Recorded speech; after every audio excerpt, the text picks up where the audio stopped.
నిజామాబాద్ జిల్లా మెండోరా మండలం పోచంపాడు గ్రామంలోని రెసిడెన్షియల్ పాఠశాలలో 8వ తరగతి విద్యార్థిని సాయి లిఖిత మృతి చెందడంతో తీవ్ర ఆందోళన నెలకొంది.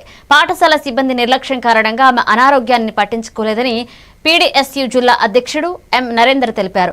డెంగ్యూ నిర్ధారణకు తిరుగుతుండగా హైదరాబాద్ నీలోఫర్ ఆసుపత్రికి తరలించిన ఆమె మృతి చెందింది. ప్రిన్సిపల్ సిబ్బందిపై తక్షణమే సస్పెన్షన్ మరియు విచారణ జరగాలని తల్లిదండ్రులు, విద్యార్థులు పీడీఎస్యూ డిమాండ్ చేస్తున్నారు.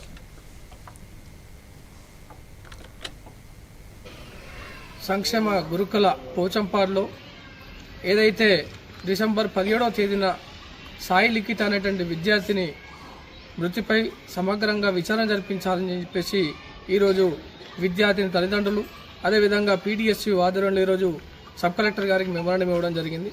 ప్రధానంగా ఈ విద్యార్థిని చనిపోయినటువంటి దానిలో కోణాలు చూస్తూ ఉంటే ముఖ్యంగా అక్కడ ఉన్నటువంటి సిబ్బంది, ప్రిన్సిపల్ గారి నిర్లక్ష్యం వల్లనే ఆ అమ్మాయి చనిపోవడం అనేది అయితే స్పష్టంగా మాకు అర్థమవుతా ఉంది.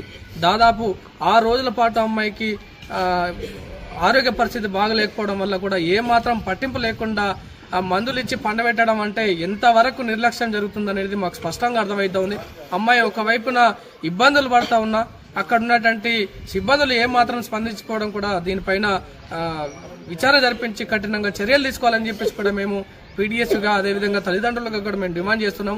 ఇట్లా మా పాప మన స్కూల్ ప్రిన్సిపల్ వల్లనే, social welfare school Pochampad principal వల్లనే, వైఖరి వల్లనే పాప ఈరోజు చనిపోవడం జరిగింది. ప్రభుత్వం మమ్మల్ని ఆదుకోవాలని కోరుకుంటున్నాను. అలాగే సబ్ కలెక్టర్ వారికి ఉన్నతపరిచింది. సాయి లిఖిత 17th నాడు మార్నింగ్ చనిపోయింది. ఆ అమ్మాయి గురించి మేము వచ్చి సబ్ కలెక్టర్ని కలవడం జరిగింది. సబ్ కలెక్టర్ గారు 7 daysలో మేము ఎంక్వైరీ చేసుకొని ఖచ్చితంగా న్యాయం చేస్తామన్నారు. అది కుటుంబాన్ని